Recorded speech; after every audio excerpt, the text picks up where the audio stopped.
Rodrigo Quintero, A01199249. Student evidence. Known world. Before entering college, I saw my life as pretty straightforward. I just attended high school, did whatever I had to pass my classes, and then moved on with my day, gym, parties, and friends.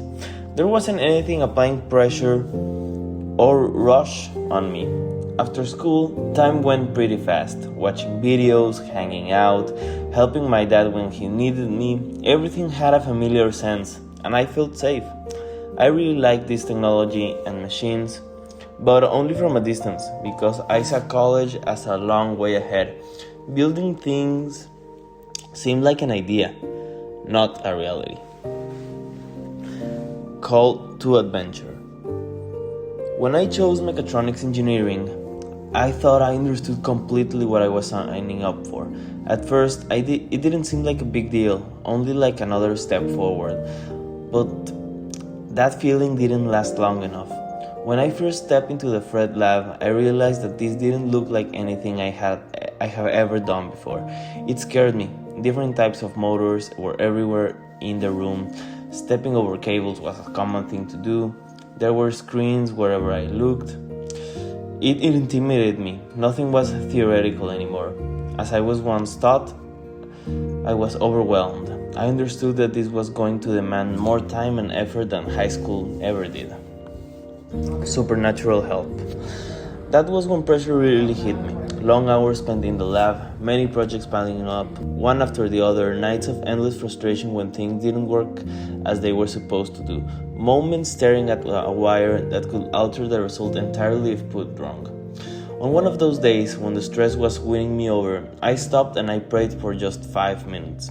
After that, it felt easier to breathe, and I didn't get the answers I needed out of the sudden, but I felt less alone.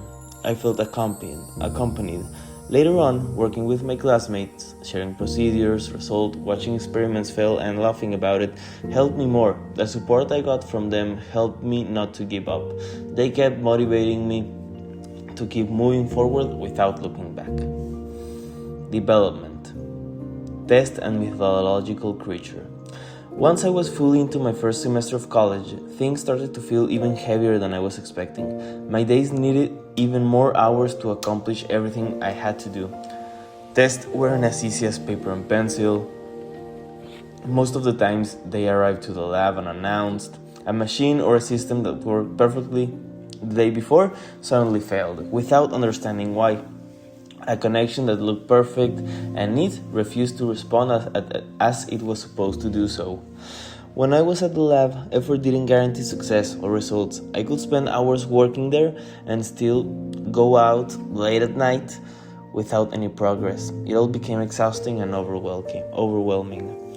As weeks passed by, all my responsibilities seemed to stack up one by one. As I finished one assignment, 2 more just went ahead in line. My labs overlapped with my project with exams. I didn't even have time for myself. Training for a 20K half marathon added another heavy layer, which I didn't have much time to train because of the labs. Mental exhaustion ran all over my body before I started training. Even before starting my day, no matter where I placed my focus on, something else was waiting to be neglected.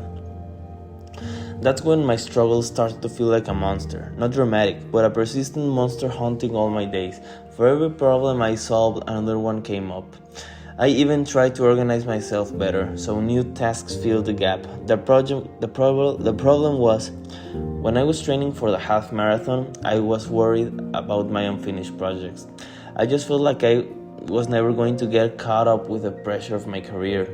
And I was only in the beginning of my whole career. The Hydra of Lerna followed me everywhere. As I slipped through the cracks, the Hydra grew more and more. Cutting only one head made the others look more noticeable. Mentor, support group. As time went by, I started to realize that I wasn't completely alone. Along the way, support showed in the quietest of days. There were people I met that made everything seem calmer, softer, even when it wasn't. Professors started to notice my confusions, and they helped and guided me through everything, without judgment. Classmates who stayed as late as I did in Fred, hanging out with them, talking about our mistakes and laughing about them, helping each other with sudden questions that surged up. A girl I met that changed my perspective in many ways for good, who helped me get up every time I fell down. My family's support and understanding. Temptations. Even though temptations always felt close, after really long days of working, training, and repairing, the easiest choice for me was to rest without any limit. Go straight to bed, go straight to the sofa and watch TV. Go straight to party as I once did before in high school, postponing a training session. One night, after spending 9 hours straight in the Fred lab on a Saturday, close to a project deadline with nothing functioning the way they should, I wanted to give up. My head hurt, my body felt weak because of skipping meals, and I thought to myself that I could leave and submit what I had, even though I was going to submit an incomplete project. I wanted to go home early, have dinner with my family, watch a movie with my girlfriend, and going to sleep early. I daydreamed about it for the last hour. I was about to submit my project, but I stopped myself. I chose to stay and work harder to get the solution. An hour and a half later, I got it. I submitted my project complete and correct. I decided to stay, not because I got motivation out of a sudden, but because I knew that living like that would only push the problem forward, and it would only accumulate more problems at deadlines ahead. I took a break, walking around the lab, getting myself a snack, walking around campus, and I came back with a clearer head. I started to check all of the small tasks and kept working until I found the error.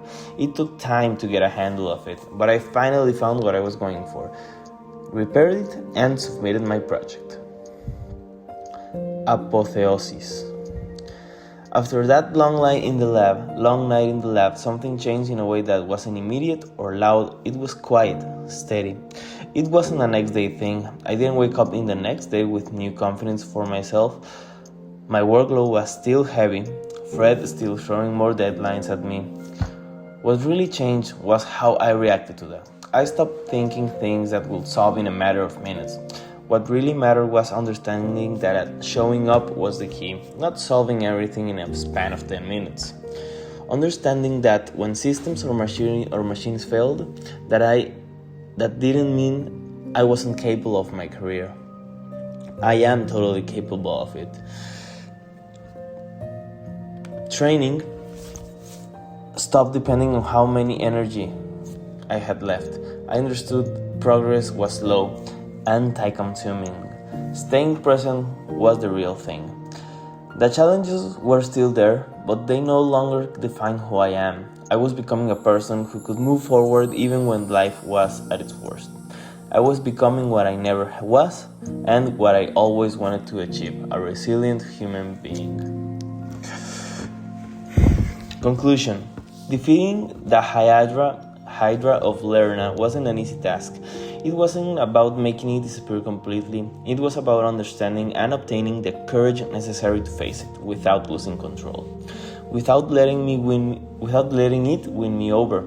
The constant pressure I had because of deadlines, tasks, projects didn't disappear when the semester was over. What made me defeat the Hydra was changing my mindset. I didn't confront the Hydra with panic or avoidance as I did before, but with courage and determination.